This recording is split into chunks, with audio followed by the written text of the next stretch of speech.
Wengi hawakuwa wakiamini ya kwamba inawezekana baada ya miaka 4.5 ya kwamba mimi na Raila tunaweza kuwa upande moja.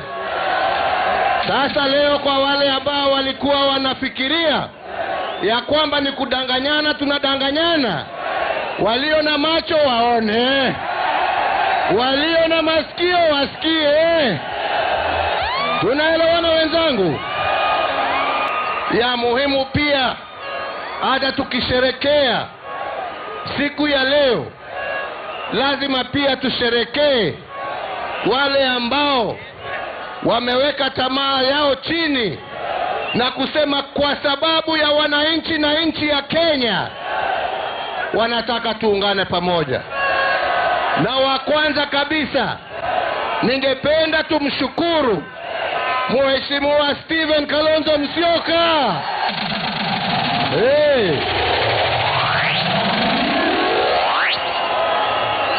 Kwa sababu sio ya kwamba hangeweza, anaweza, lakini akasema hatakuwa moja ya kugawanya wa Kenya, anataka tutembee pamoja. Tumshukuru Mheshimiwa Stephen Kalonzo Musyoka. Sisi wote tutafanya kazi, sisi tukiwa Jubilee, Raila Amolo Odinga akiwa ODM, Kalonzo akiwa na OKA na wenzake KANU na wenzake na Kenya na wengine.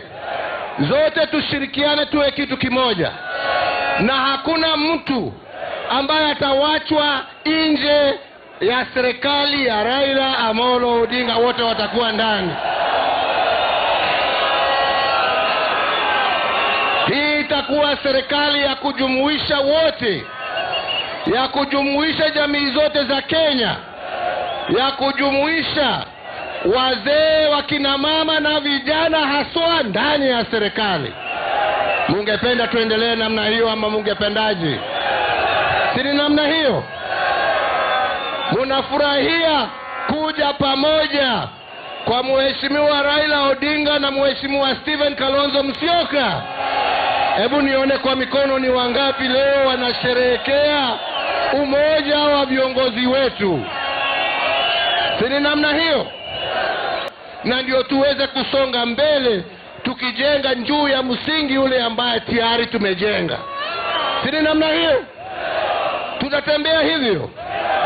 Vijana tutatembea pamoja. Vijana tutatembea pamoja. Hebu nione kwa mikono ni wangapi wanasema ya kwamba tutatembea pamoja. Asante.